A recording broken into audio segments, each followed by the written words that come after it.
Hello, good afternoon, everyone. Welcome to today's webinar on implications to enhance services for gender diverse individuals. This webinar is sponsored by the Northeast and Caribbean Mental Health Technology Transfer Center, or MHTTC, housed at Rutgers School of Health Professions, Department of Psychiatric Rehabilitation.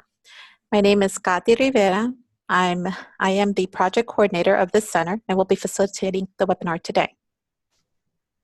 The MHTTC is funded by SAMHSA, the Substance Abuse and Mental Health Services Administration, to enhance the capacity of the behavioral health and other related workforces to deliver evidence-based and empirically supported practices to individuals with mental illnesses. Please visit the MHTTC Network website for additional information at mhttcnetwork.org. Before we begin the webinar, I wanted to quickly review some housekeeping items. Today's webinar is part one of a two-part series. Part two of the series will be delivered on July 31st, again from 12 noon to 1:30 p.m.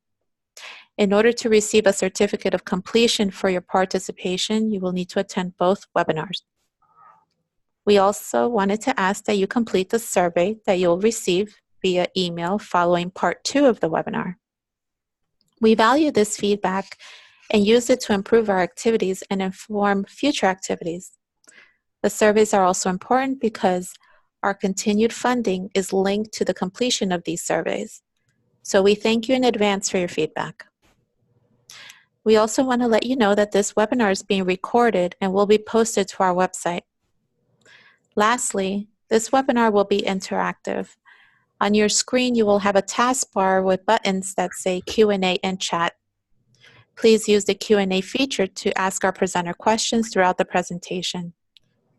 I will collect your questions as we go and ask them of the presenter during the Q&A time toward the end of the presentation. During the webinar, our presenter may pose questions to you. Please use the chat feature to answer these questions. There may be also some polling questions which will pop up on your screen where you can respond. Now let's begin our webinar, Implications to Enhance Services for Gender Diverse Individuals. Our presenter today is Dr. Anthony Zazzarino. He is a full-time faculty member at Rutgers, the State University of New Jersey, in the Department of Psychiatric Rehabilitation and Counseling Professions. He currently provides instruction for professional education courses for New Jersey supported housing agencies, implementing community support services, the master's program in rehabilitation counseling, and the doctoral program in counselor education and supervision. Dr. Zazzarino is a licensed professional counselor, approved clinical supervisor, and certified psychiatric rehabilitation practitioner. He completed his PhD in counselor education and supervision at Walden University, where he focused on improving the lives of sexual minorities with serious mental illnesses and enhancing individuals' knowledge of multicultural competence. Dr. Zazzarino is actively presenting at local, state, and national conferences related to psychiatric rehabilitation methods, counseling services, and supervision practices. In addition to his work at Rutgers, Dr. Zazzarino is a suicide prevention trainer for the Society of the Prevention of Teen Suicide, facilitates group therapy for adolescents and adults at an intensive outpatient program, and also provides outpatient counseling service at his private practice. He also provides clinical supervision for counselors who need supervised clinical hours in New Jersey. So without further ado, welcome, Dr. Zazzarino. Thank you, Katia. And thank you, everyone, for joining this webinar. I must say that I think early on in my research interest, I very much wanted to do my dissertation on exploring the lives of gender diverse populations. And then something shifted throughout my PhD program, but this topic has always been something that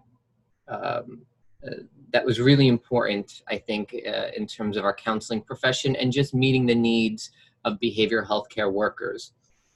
Before I get going, if I can just get a thumbs up by 1 or 2 people to say that you can hear me, it would be very disappointing. Oh, there we go. Raised hands. Thank you. The other thing is, like Katya did mention, this webinar is going to be very much interactive. There are going to be a couple different polling questions that I will be asking. There's also 2 different video clips that I would like to show, and that might take a couple seconds just to make sure it's up and running and that you can hear them as well. So hopefully if you are watching this, webinar, you are close to your computer, so you can participate. If you were on the webinars back in June, where I discussed improving the lives of sexual minorities, I'll reiterate this again. I think this is just the beginning of our learning process. I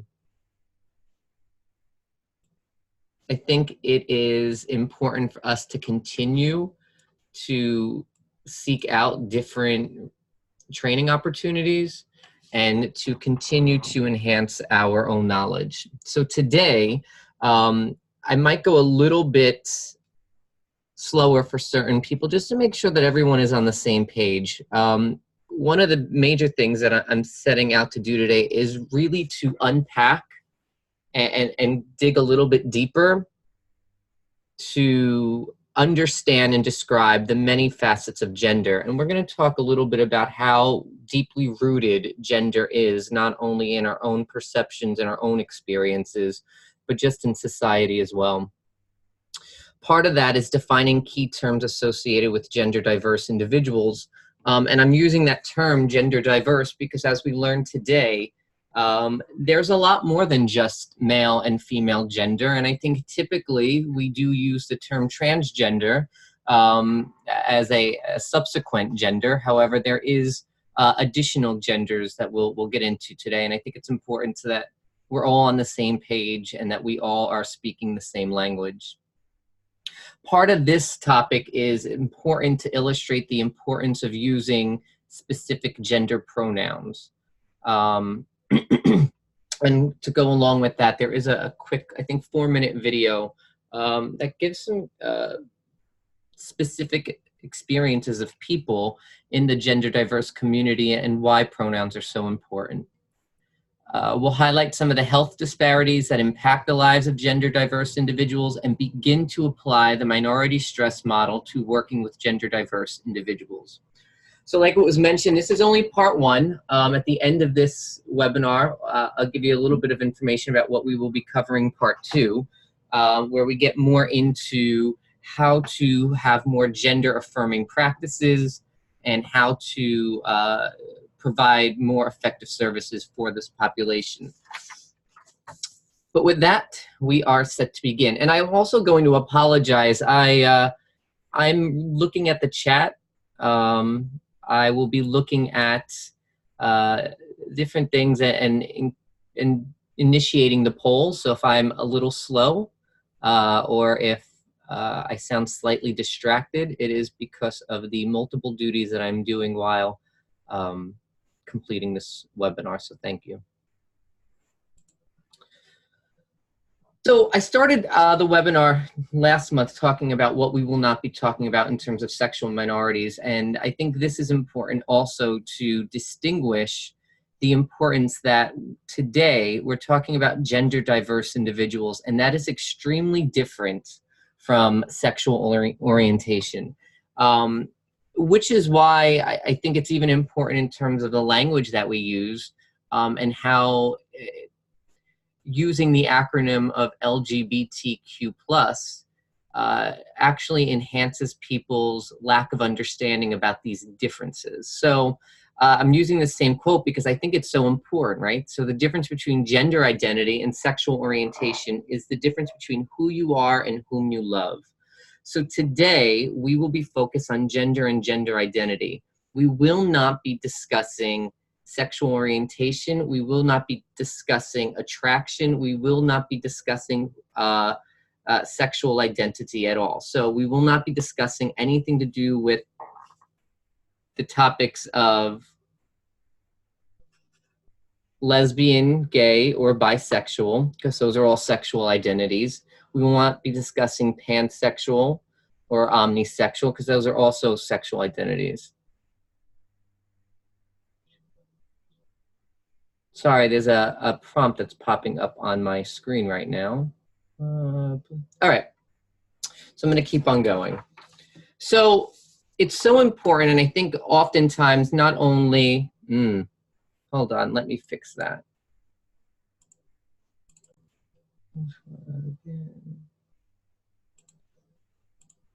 All right, I'm hoping that is better for everyone.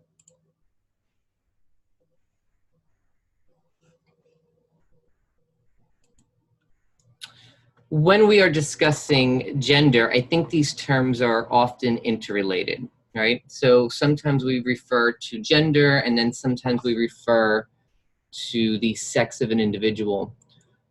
Here is, I think, where we begin to break down and unpack this concept of gender, and that gender is entirely different from one's sex. So when we're speaking of an individual's sex, we're talking about how it relates to one's biology. So that's where we're talking about that binary male or female. It's actually really interesting as you get more into this topic. There are 1 out of every 2,000 babies are born intersex or with ambiguous sex characteristics. So even though historically when we're discussing sex, we still stick to the binary of male and female, there are more cases than we're actually aware of or think about that stray away from that male or that female, that sex. However, when we get into gender, we're looking at the idea that gender refers to attitudes, feelings, and behaviors that a given culture associates with a person's biological sex. This is very different, right? This is where we get into the unique aspect and personal psychological experience, not something that is necessarily tied to biology or behavior. And for as long as we've been having these conversations, typically gender and sex are very interrelated and interconnected. And we don't get into the concept that gender is a very unique personal identity and personal expression.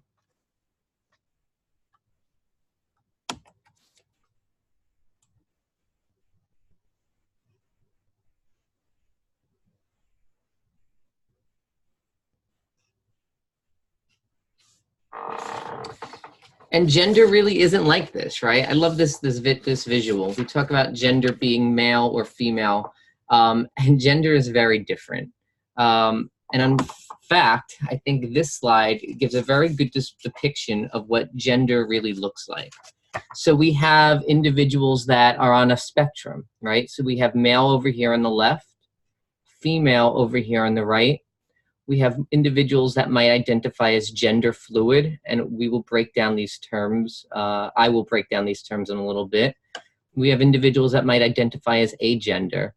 And then in the middle of this, we have the uncertain and or all.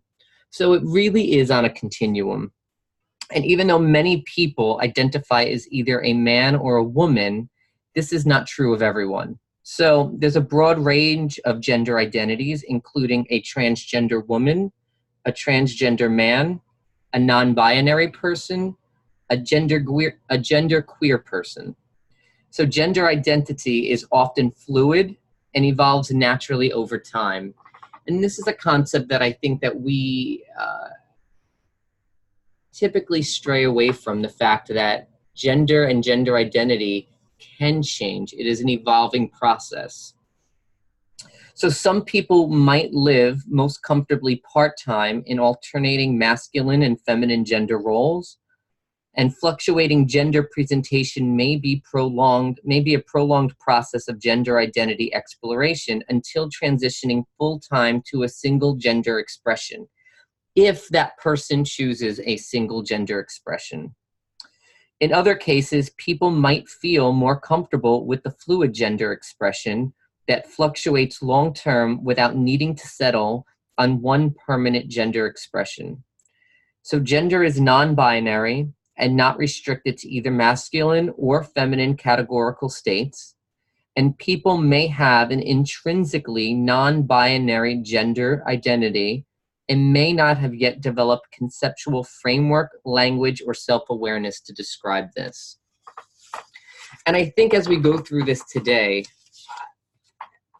I would love if people could just take everything that they think they might know about gender, anything that they've been taught about gender or that they've been raised with gender, and just kind of throw it out.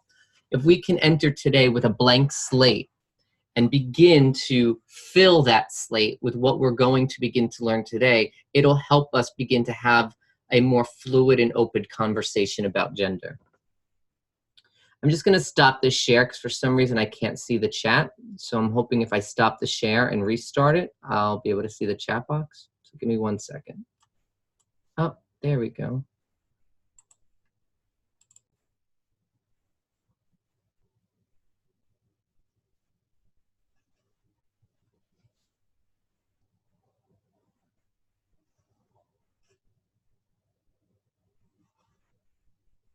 Okay.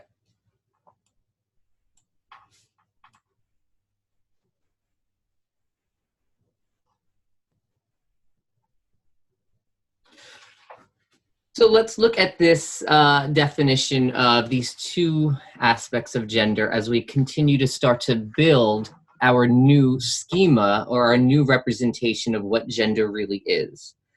So we talked about gender identity, right? Your internal, individual sense of gender and how you identify yourself. So this is very similar to that concept of sexual orientation that we discussed about a month ago, in terms of the individualized aspect of it, that the only person that can define their gender identity is the person themselves. And then we have the gender expression, right, which is the ways that you present gender through actions, appearance, and demeanor, and how these acts are interpreted by those around you based on societal gender norms. So there's a couple, I think, aspects of this that we need to break down a little bit more. So when we're talking about gender identity, we're speaking about that individualized nature of gender and how the individual themselves are the only person that can identify the gender that they believe that they are, their sense of gender. Unfortunately, we have to combat that and parallel that with other individuals' ideas of gender. So because gender is a deeply rooted construct, I might present in a certain way and somebody else has their perception and their interpretation based on their realization and their definition of what gender is. And that's where we see a lot of conflict. A lot of the conflict arises not in the one individual's identity of gender, but how other people observe gender and interpret certain appearances and demeanors. So while your gender identity can certainly match your gender expression, for many people this may not be the case. Instead of guessing what somebody's preferred gender is, the best way to refer to them is perhaps to ask them their preferred gender pronouns or just ask them outright. Part of this is giving respect and not making assumptions about who somebody is. I found this picture when we talk about gender expression and maybe why we still have such a difficult time navigating and understanding gender. I did a Google search for the top 10 toys for girls in 2018 and the top 10 toys for boys in 2018. And if you look at these pictures, you can clearly see that at a very, very young age, gender and the idea of specific gender roles and gender expression is ingrained in the human nature. So we're looking at the picture on the left, right? So the top 10 toys for girls in 2018, we see a lot of pink, we see a lot of blue, a lot of like turquoise, we're seeing a lot of purple, we see the nurturing, we see a lot of dolls, we see a lot of what individuals might identify and technically and typically associate with the gender expression of female. On the right, you see some more blues, you see reds, you see more toys associated with building and connecting. You see dinosaurs and lasers. So you see a more aggressive, more active set of toys. So as early on, we can see that 2, 3, 4 years of age, we begin to create our own idea of our own schema of what gender really is. And this is going to take a really long time to shift, right? I mean, if you go into stores now, certain stores might have more gender neutral toys, but you still see, you walk into a clothing section for kids, you still see those pink frilly dresses that are in the girls section and the non-pink frilly dresses that are in the boys section. So part of this is to recognize that our own interpretation and our own perceptions of gender and gender expression starts at a very young age. So we are not going to 100% change our own perception and our own understanding of gender today, but we can begin to start exploring that concept and be open to the fact and be more aware that gender identity is a unique characteristic that only one person can identify. However, our own perceptions and identities and realizations that have been ingrained in us since a very young age is where the conflict comes into play. When we perceive other people as not having a congruent gender expression based on their gender identity. And I do see in the chat, there is some progress. I think Target, I think I might have read or heard that they don't have boys and girls signs anymore. They just have clothes out there. And I don't think this is everywhere. I think we are fortunate to live in a more liberal community. However, thinking about other parts of the country and what this, how this might trickle into their communities. So some more terminology just to make sure we are all on the, all on the same page.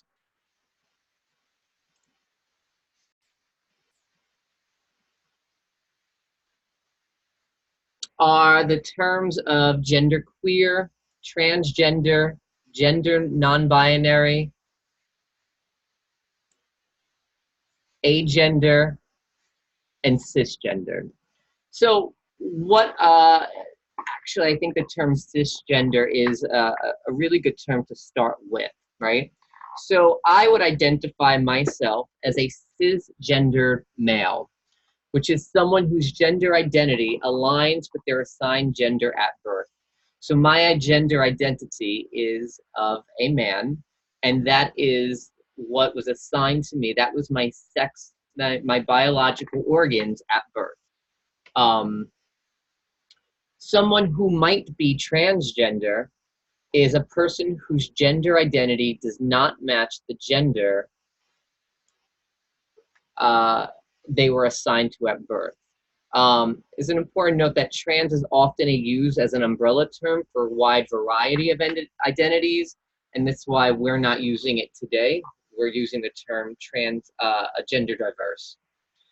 Those two, I think, terms, cisgender and transgender, tend to be more familiar with individuals today. And we'll talk a little bit about why, but these other three terms can be a little bit more difficult and a little bit more obscure and uncommon for individuals. So agender is a person who does not identify with any gender identity or does not experience having a gender.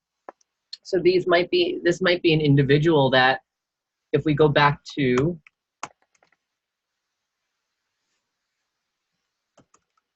this picture, that falls in the middle. Maybe they're uncertain, or maybe they just don't fit in any of these other categories because they don't recognize gender for themselves.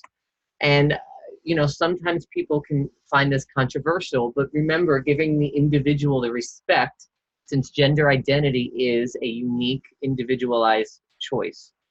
These other two terms, genderqueer is a person who does not identify with the normative gender identities of male or female, which could be similar to gender non-binary. And gender non-binary is a person whose gender identity does not fit with the socially defined binary of man and woman. So gender queer is an all-encompassing term used to describe people whose gender falls outside of the gender binary.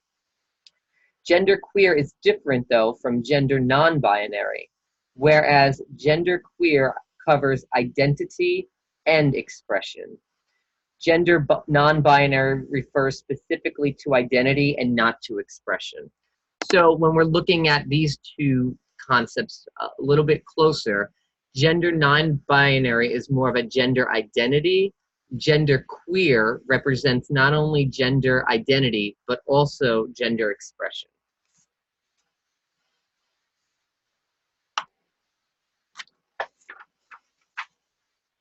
In case we haven't had enough terms, here's a couple more I think that are so important. So gender fluid.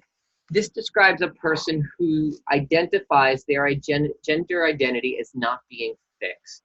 So maybe one day they feel like their identity is more on that feminine continuum, and then the next day they feel it's more on the male continuum.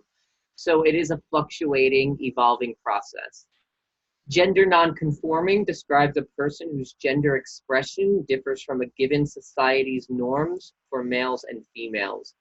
This is really speaks to that aspect of what we perceive other people and what we perceive in terms of gender. So we, and I say we, or the other person or the other people in the situation, place our own values and beliefs on what gender is, and that's what really is the basis of gender nonconforming. The individual themselves might just identify as gender fluid, and they might feel like their gender expression matches who they are, but we are placing our values and saying, well, that's gender nonconforming. Couple other ideas related to this topic is pangender, a person who describes whose gender identity is comprised of many genders. Two-spirit, which describes a person who embodies both a masculine and feminine spirit, and this actually is an older term. And you know, sometimes I think in this concept and in this conversation about gender, we think it's only a newer conversation, but the idea of two-spirit actually was derived in the early 1900s. From the Native American culture.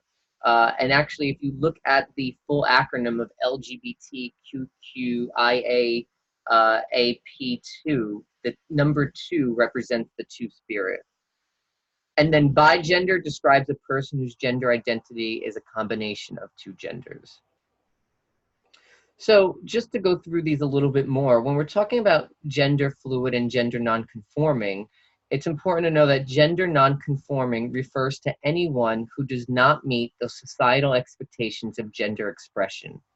And that could be a pretty wide range of people, from those in the middle to those who are actually pretty binary identified, irregardless of orientation. And then the gender fluid aspect describes the state of having a gender that is changeable and fluctuating. Someone who is gender fluid may also be transgender, while someone who is gender nonconforming might not necessarily be so defined. A person who is gender fluid might fluctuate from binary to binary, so from male to female, or even find themselves fluctuating in the middle of that continuum, which means that their gender presentation might be fixed, it might be androgynous, or it might be neutral. This is why it goes back to that aspect of it's so important just to ask the person and allow that person who's able to identify their own gender to discuss what gender means to them. And we'll talk about that a lot more in depth in part 2. I have this slide up here because I think sometimes these terms get used interchangeably, but there truly is a difference between the term transgender and transsexual. So really, if we look at it, a transgender individual is a person whose sense of personal identity and gender does not correspond with their birth sex, right? That's something that we've talked about already. A transsexual individual is a person who emotionally and psychologically feels that they belong to the opposite sex. One of the biggest things is the undergoing of the hormonal change or surgical procedure for the transition from a biological sex, which is right here. These 2 bullet points are so important. All right, it is time for a polling question. So give me a second, and I will give you all a second to get to your computer. All right, here is the first poll. The terms transgender and transgendered are interchangeable. So please vote fact or myth.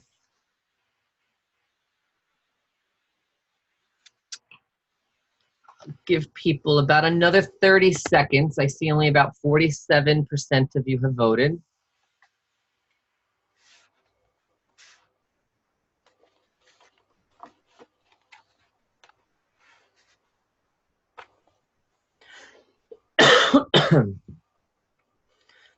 All right, I'm going to end this poll and let's see.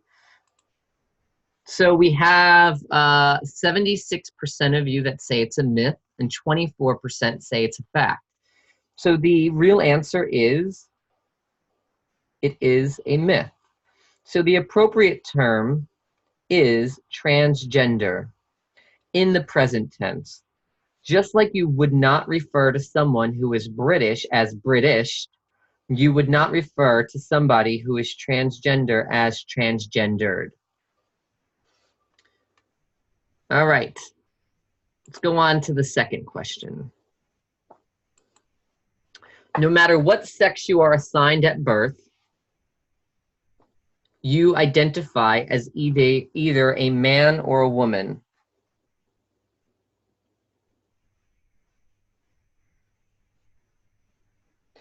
No matter what sex you are assigned at birth, you identify as either a man or a woman.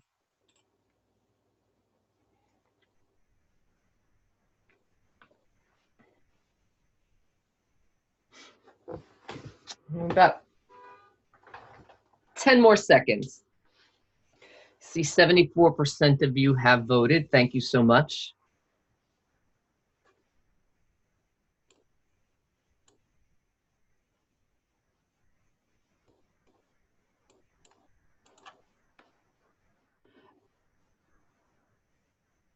All right, let's end this poll. And I'm getting some comments about the gray boxes. The gray box will move away as soon as I take this poll down. You'll be able to see a little bit more. So 93% of you said a myth, and that is correct. So while you can choose to identify as a man or a woman, no matter what sex you are assigned at birth, your gender identity might also lie outside of the man-woman binary. You may feel a mix of both or neither, for example, and that goes to the individualized nature of gender identity. Okay, the third factor myth. FTM is the appropriate way to refer to a transgender man, and MTF is the appropriate way, oh, I didn't launch it, hold on. There we go.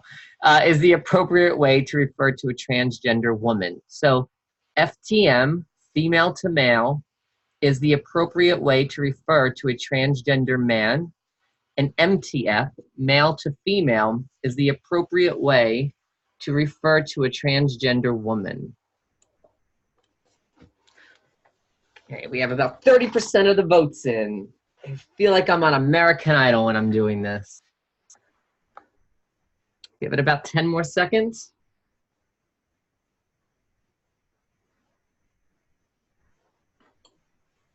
Fact or myth? Let's see. All right, let's end polling. This one is slightly different, right? So we have 57% of individuals say that this is a fact, and 43% of individuals say that this is a myth. So this is really tricky and much more controversial fact or myth, I think, of all the ones that we're going to have. I think part of this answer, before I get into the real answer, is the fact that constantly being aware of the words we use and asking people what is most preferred to them. But many people do find these terms to be ill-fitting of their identity because they didn't become a woman in the case of an MTF, right? So male to female. That's representing, and that word male to female is synonymous with that I am becoming a woman.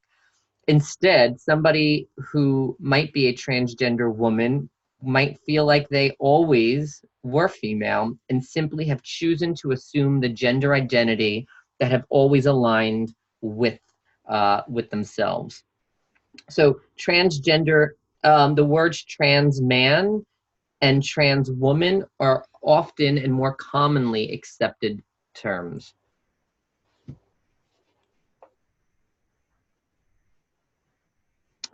All right, two more. Launch poll. Once you choose your gender identity, that's your true inner identity. Fact or myth?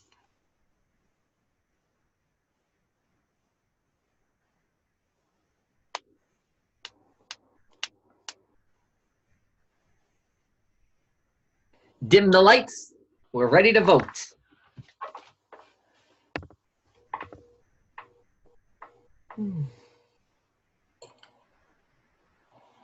All right. Give it a couple more seconds.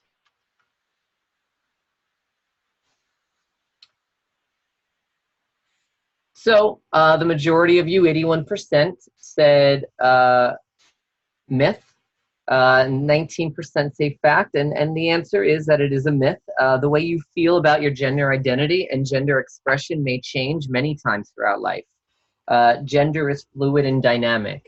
And that part of that piece is recognizing that gender is not a fixed construct, that gender, even though we've been taught and raised, I think that gender is a fixed construct between you are male and that's it, and you are female and that's it, that there is some variance and that it does change and it is fluid from day to day or week to week or year to year. All right, last one. All transgender people want to change their biological sex to match their gender identity.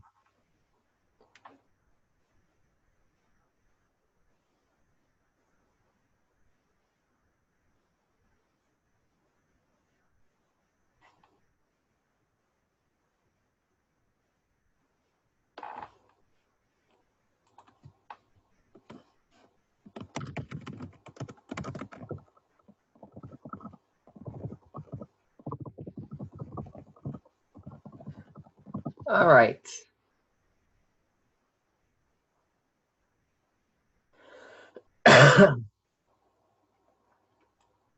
So we will stop there. So we have a large majority of you saying that it is a myth, and that is true.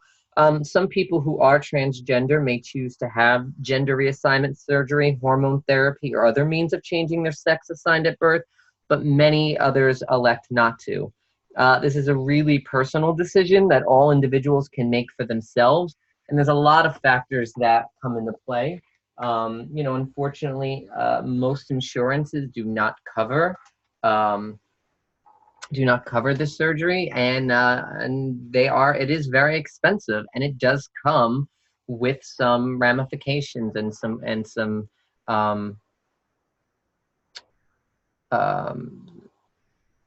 some negative side effects. So it really is a personal decision. So I think to that question, it's more about not just assuming that just because somebody is or identifies as transgender, that they must have gender reassignment surgery. And we will definitely talk about that in part two. So in the chat box, we're actually having a little conversation about asking. And one of the things that's important is to ask about pronouns, right? So pronouns are a way of avoiding redundancy. It would be repetitive to say, like, for example, if I was to say, Janet reviewed the syllabi for Janet's class, then Janet brought textbooks, that would sound very redundant.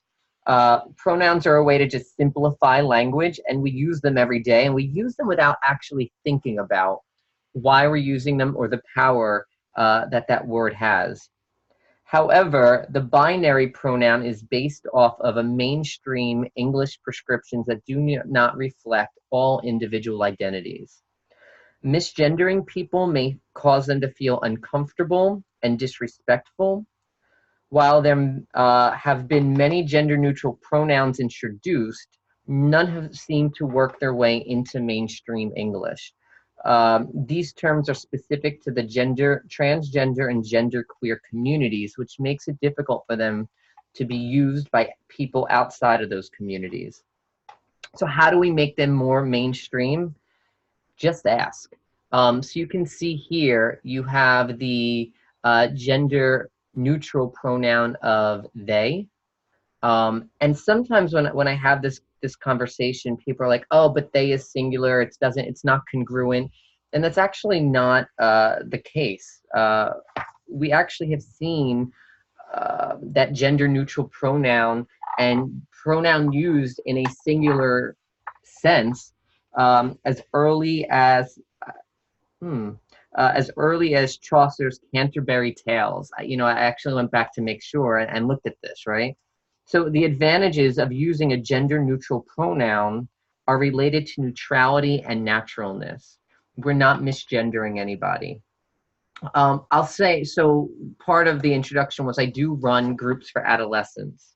And I'm not there every week. I'm probably only there once a week, and we have people coming and going. And if there is somebody new before I start the group, I will always ask them, what pronoun would you like me to refer to you as? And give them the opportunity and empower them to let me know what they identify as.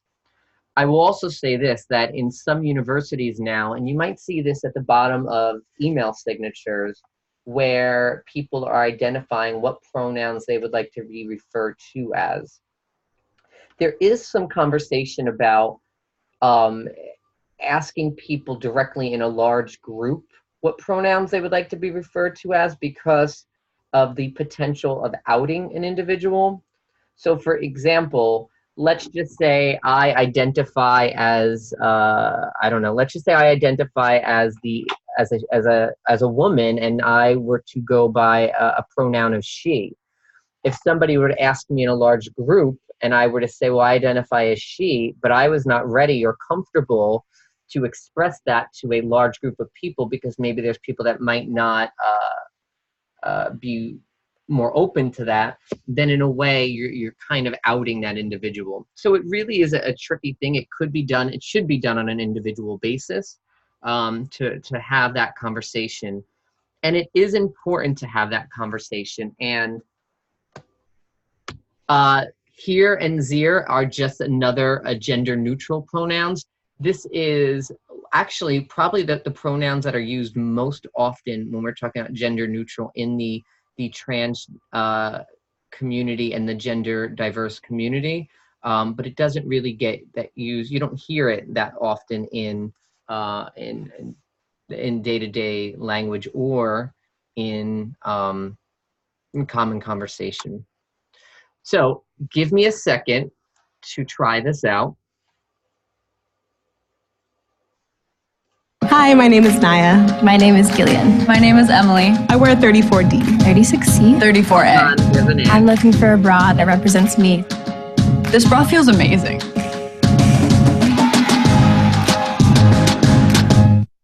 Just because I... Okay, so did you hear that first off?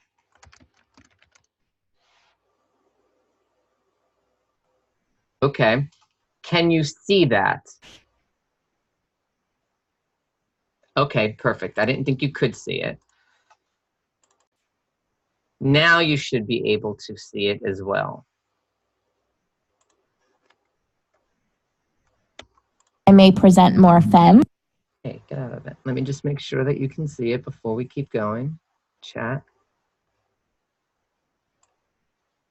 Yes and yes. Perfect. All right. So this is a quick 4-minute video about why gender pronouns matter. We are going to just watch this and then we'll get right back to the PowerPoint.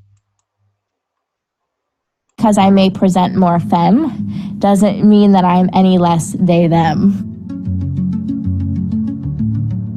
You know what, that thing where you're eating a meal, but you're not really eating a meal, you're just kind of picking at food on the counter. My family and I were doing that one night, and I just kind of looked at them and said, hey guys, I'm non-binary.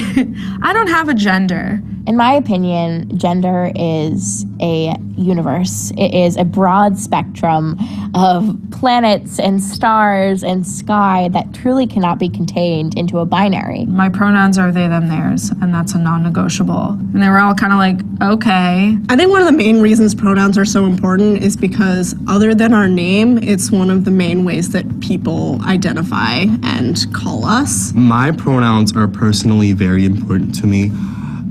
Growing up, you know, enculturated into kind of a system that really subscribes to toxic masculinity, I was always uncomfortable with being called dude, you know, what's up, man. I was so bad at dapping people up, like, you know, how like guys like do that whole like that thing. I was so bad at that, and it just like, I felt very alienated every time someone would do that to me. So when someone identifies with a pronoun, they're essentially taking their little piece of that broad universe and identifying with that.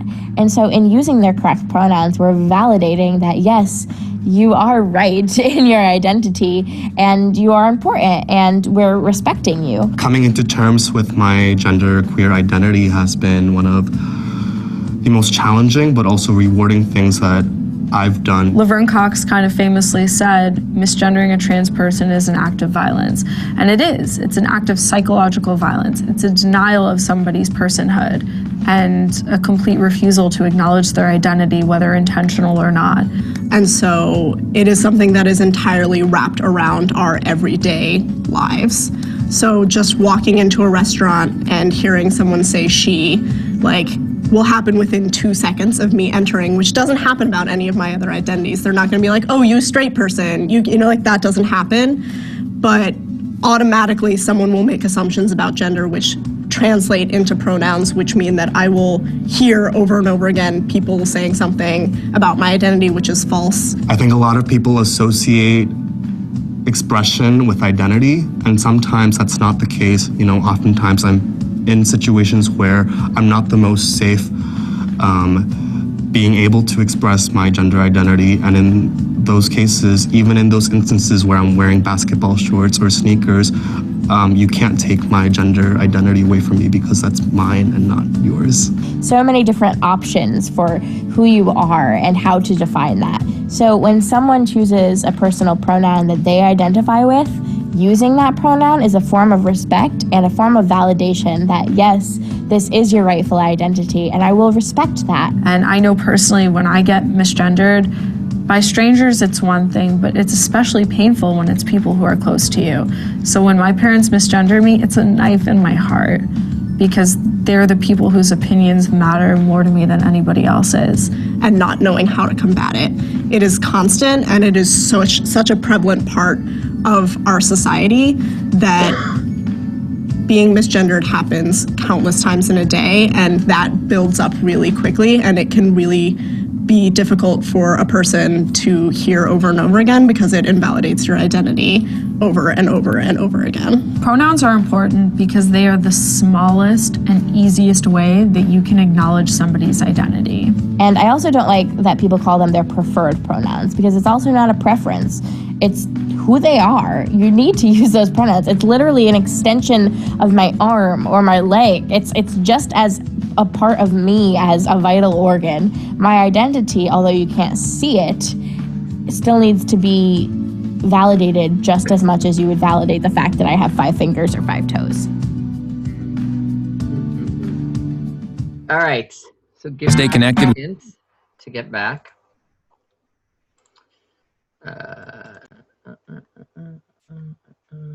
let that video sit in for a second.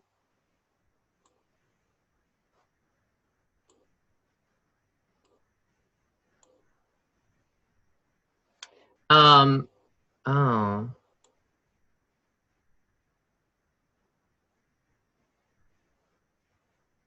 Well, I'm sorry. Now I'm just seeing all the chat that the video didn't change. This will get emailed out to you. Really, you just saw people talking. So as long as you heard the words, I think that is important. And this will get emailed back out to you, so you will have it and you can reflect on that video. But the words, I think, are the most important piece of what was saying. And I thought one of the resounding themes that I heard was the fact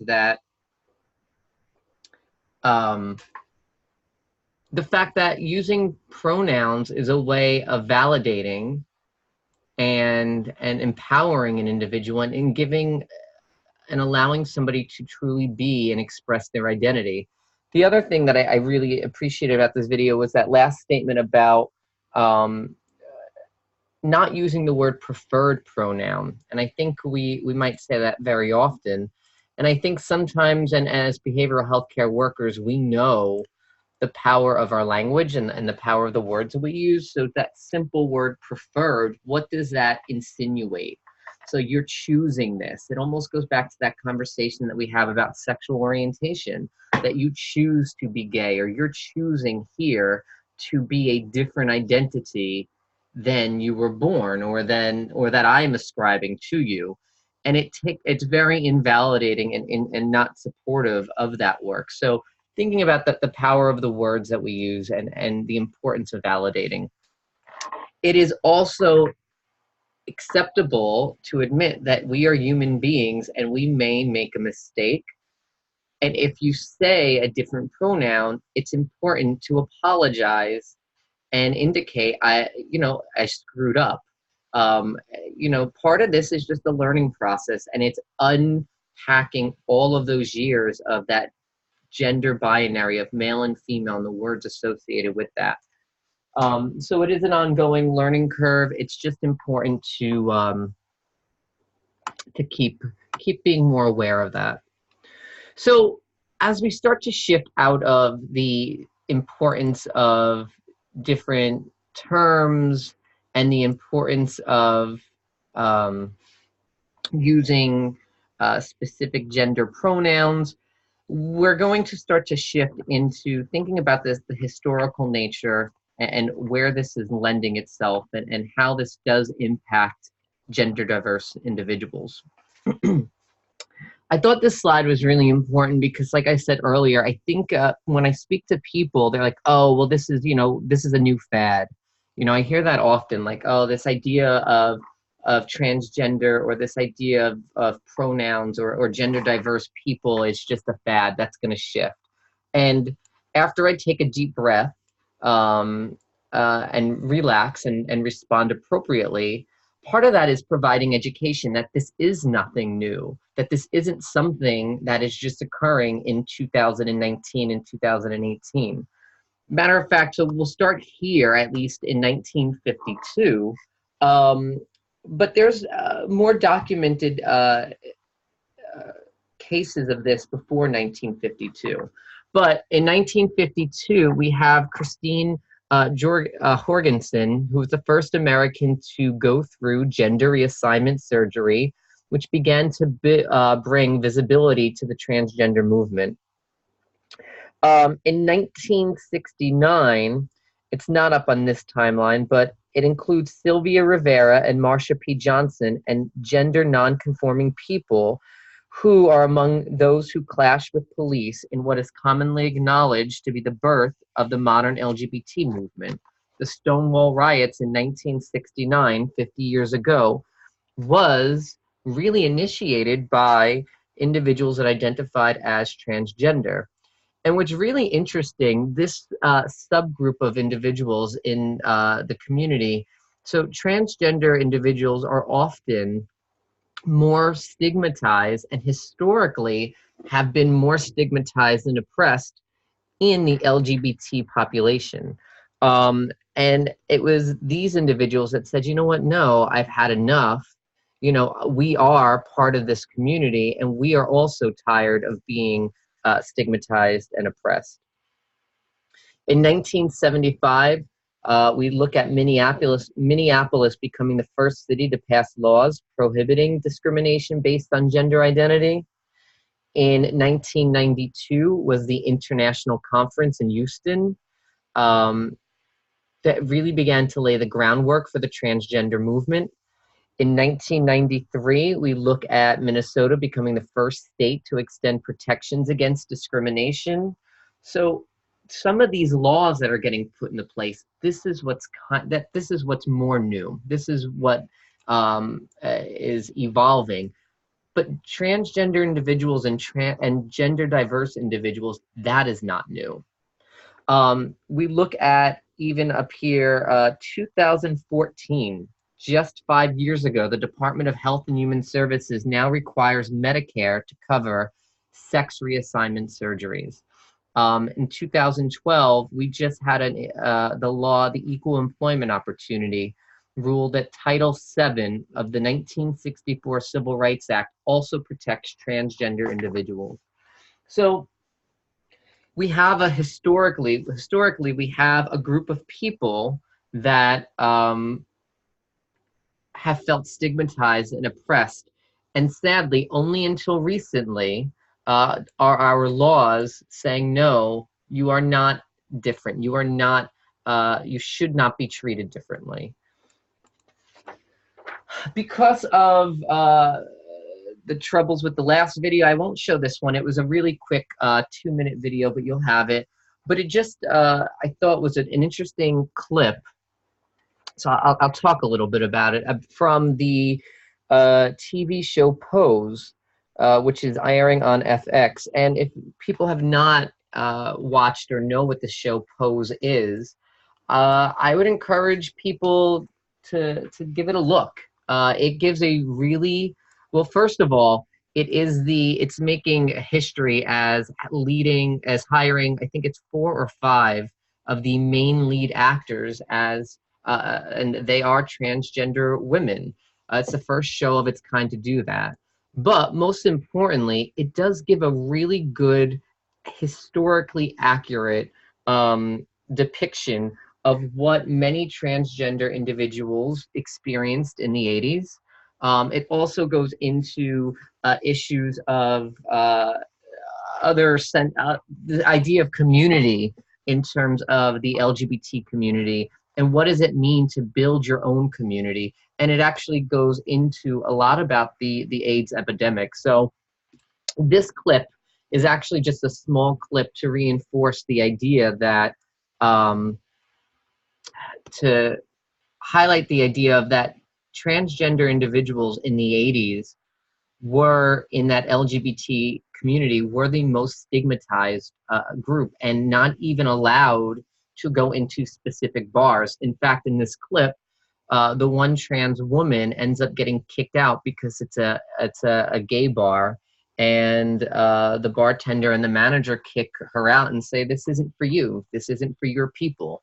So even within a marginalized community, the transgender and gender diverse community were even further marginalized. So take a look at it when you get it. It's really informative.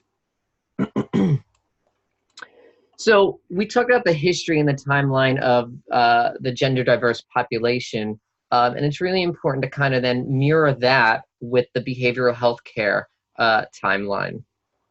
So just giving some, I think, historical information to ground us all. So in the 1970s, counselors began questioning the challenges that minorities experienced in counseling. In the mid-70s, though, there's a transsexual group therapy became a popular approach for clients who resisted individual therapy. But then we noticed that it was very much deficit focused. And in the 80s, group work with this population was also forced. It was deficit focused because it was focused on gender repair and reconditioning.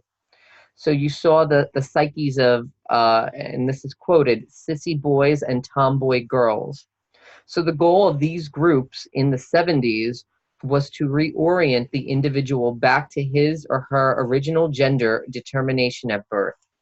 So we're looking at this aspect in the 1970s in terms of behavioral health work that further invalidated and further traumatized individuals in this transgender and gender diverse populations. In the 1980s, individuals and peers decided that this work that was going on in the 70s, this isn't right, this isn't working. And it increased the peer-led support groups that emerged to support the gender diverse communities using a strength-based approach to address their needs. So we fast forward to most recently in 2008, the APA published a report from the APA Task Force on Gender Identity and Gender Variance, and that included recommendations for education and training. And in addition to this report, the APA Council of Representatives passed a resolution on transgender, gender identity, and gender expression, discussing the non-discrimination piece. So it's important to recognize that behavioral health work and behavioral health care workers from the 70s, and even today, when we look at the DSM-5 gender dysphoria diagnosis, further alienate people in the trans community and the gender diverse community to seeking treatment, to seeking support, because of the stigma and the oppression that some of these this work does. So I put up here, straight from the DSM, the Diagnostical and Statistical Manual, the diagnostic criteria for gender dysphoria. And most clinicians and researchers believe that this diagnosis inhibits individuals from receiving services. So I don't want to, if I'm an individual who identifies as trans or gender fluid or gender queer, I don't want to go and seek support from a community that is immediately or potentially could label me with a stigmatizing diagnosis. We know that mental health in America in 2019 is a very stigmatized field. It's a very stigmatized label.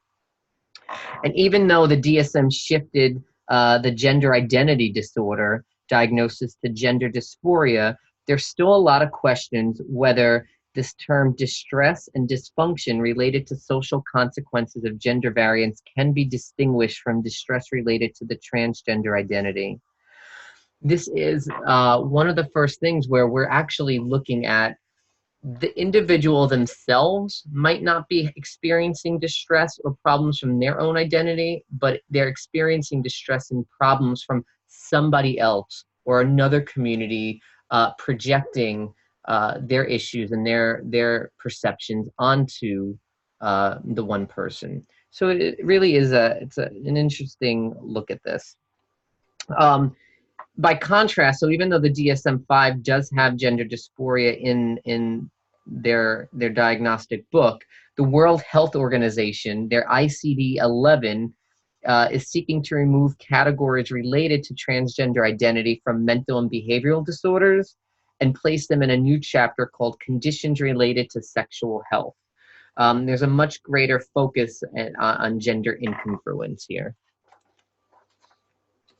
So with all of this, everything that we've talked about today, there is a closer examination, and it's important to look at the needs of transgender individuals and gender diverse people. So we know that they face social stigmatization, intimidation, ridicule, and threats that regularly challenge their existence. They experience prejudice, discrimination, and marginalization, which negatively affects their ability to access education, access employment, and housing, and they face significant health disparities. So gender diverse individuals are especially vulnerable regarding the experiences of prejudice and discrimination due to their multiple minority statuses, which causes distress.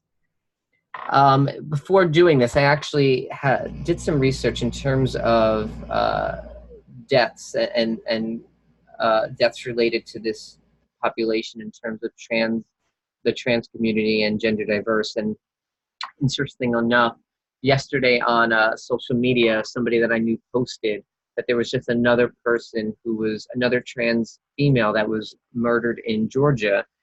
And when I looked into the numbers, I found that in the past year and a half, so since 2018, there's been 38 deaths of trans individuals and gender diverse people specifically related to their gender identity.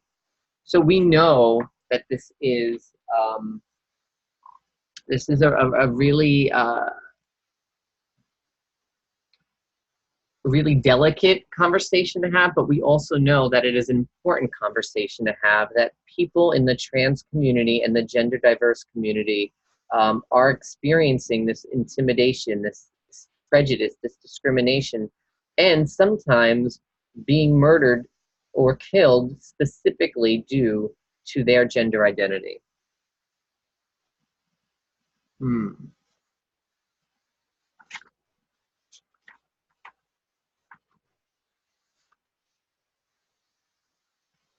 Just going to take a second and see.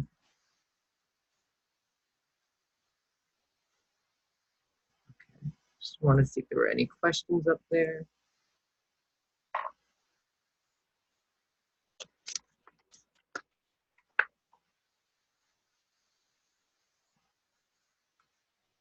All right, let me continue.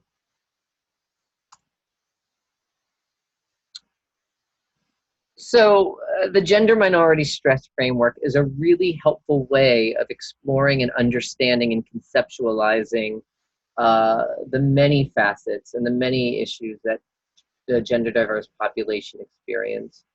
This is a model that was discussed in the webinar last time, but from this perspective, it's been proposed as a way to understand the health disparities experienced by gender diverse populations. So this theory discusses and posits that stigma associated with minority identity confers additional chronic stress, which contributes to the negative health outcomes. Minority stress occurs along a continuum from distal processes known as enacted stigma, which include discrimination, victimization, or harassment, to proximal processes known as felt stigma, which include expecting rejection, concealment of identity, and internalized stigma. So the internalization of gender-related stigma through everyday discrimination experiences correlate to significant minority stress and can lead to worsening psychological health. So the development of traumatic stress responses from multiple acts of discrimination based on gender identity and other stigmatizing identities. So we're just going to break this out for the rest of this webinar to look at both the external stigma and the internal processes.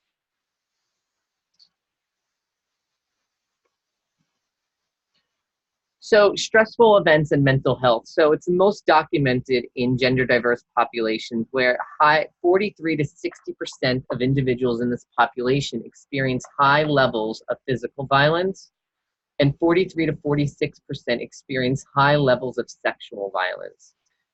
Due to the physical and the sexual violence, many people in this community have an increase in substance abuse and suicidal attempts. So for example, in large samples, 27% of respondents reported having been harassed because of their gender identity or gender expression in the past year. 20% of respondents have been denied a job because of their transgender status. 13% have reported been fired because of their transgender status, and 25% reported having been homeless at some point in their lives, all related to external factors. Significantly is more likely to report having experienced harassment and discrimination other than their cisgendered siblings. So another area of study that has been discussed is the mental health effects or outcomes of negative stress on transgender and gender nonconforming people. So we talked about the high rates of substance abuse, suicidal ideation, and suicidal attempts. For example, one study reported a substance abuse rate of 48%. 48% of individuals that identify as transgender or gender nonconforming or gender diverse, 48% of them also have a substance abuse issue. 38% have thought about suicidal ideation, and 16% have attempted suicide. So there absolutely is a correlation and a connection between the physical and sexual violence with all of these other parameters. The last piece for today is the idea of the proximal minority stress, right? We're looking at the support for building resilience. There really still is not as much research on this aspect related to expectations of violence or discrimination and internalized transphobia. However, we do know that there is a history of concealment of gender identity just to avoid that intimidation. So those internal stressors, there really isn't a lot of study and a lot of research on how that truly impacts an individual. But we know that part of that is the support for building a resilience and development of coping strategies. So resiliency is demonstrated in 5 different areas. So we have to help people develop pride in one's gender and racial or ethnic identity, recognizing and negotiating gender oppression, navigating relationships with families, assessing healthcare and financial resources, connecting with activists, transgender communities, and cultivating spirituality and a hope for the future. So let's stop this for a second.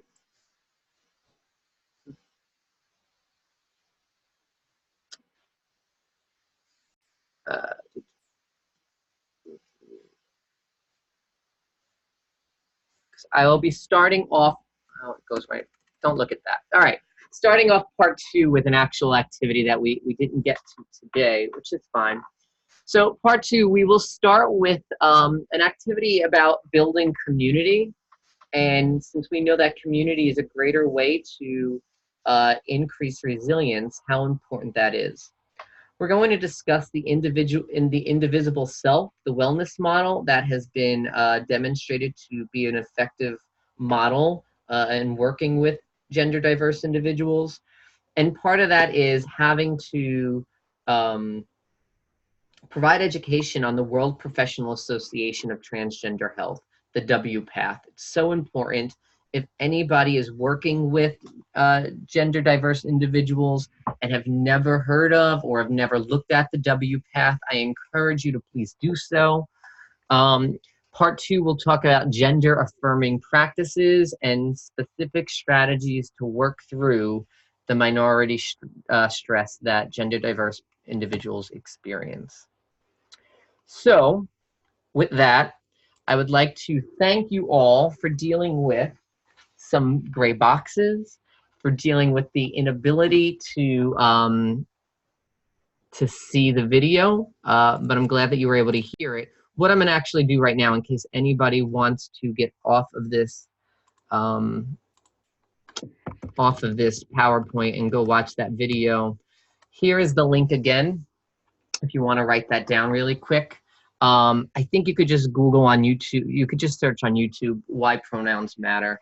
There's a couple good videos that pop up. But it is 1:16, so I am going to, oh yeah, I could do that too. Thank you for whoever just posted that in the chat. Let's see, are there questions? If you have any questions at this time, you could either answer in the chat box or go to the question and answer, the Q&A icon at the bottom.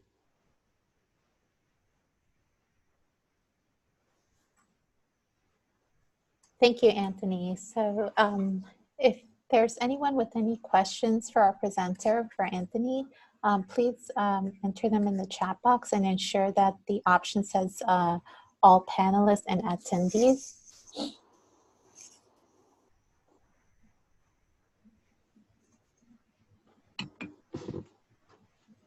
I see some hands raised.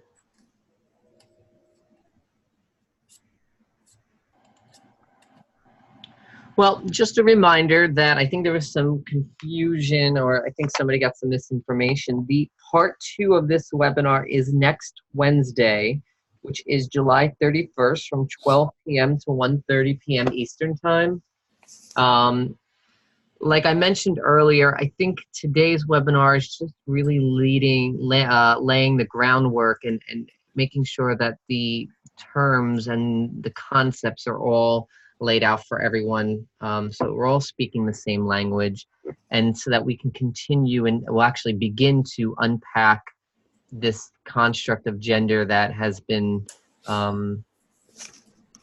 ingrained in us as a binary of just male female. So if there's no questions, it is 1:18. I will stay on for another 5 minutes if there are any questions, but if not, thank you again and have a great day.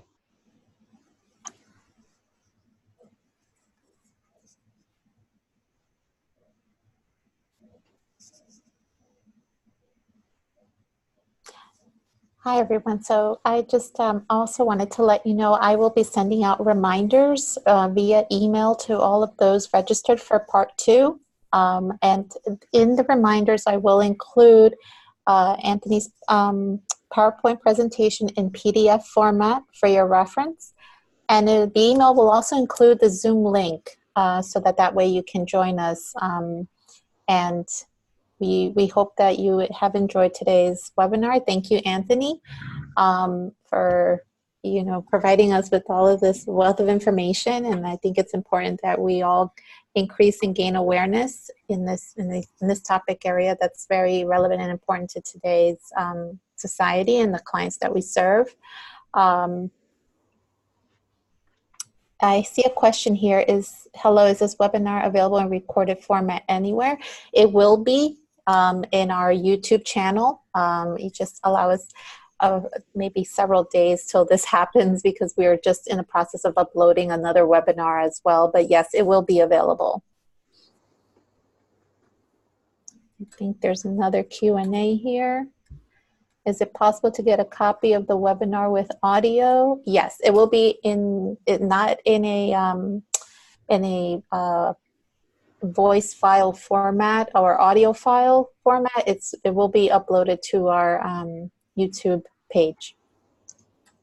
I will also type in here a link to our YouTube page.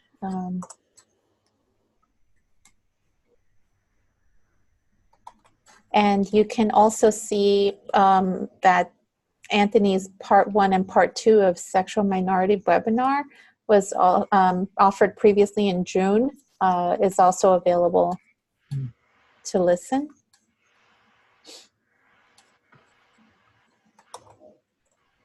And I have included the link to the YouTube page in the chat box.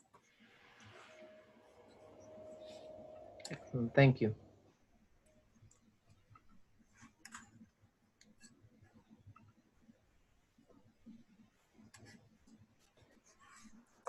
All right. Well, thank you all. If that's it, we'll close on out. I'm going to stop recording. Thank you. Thank you for joining us, everyone. Thank you, Anthony.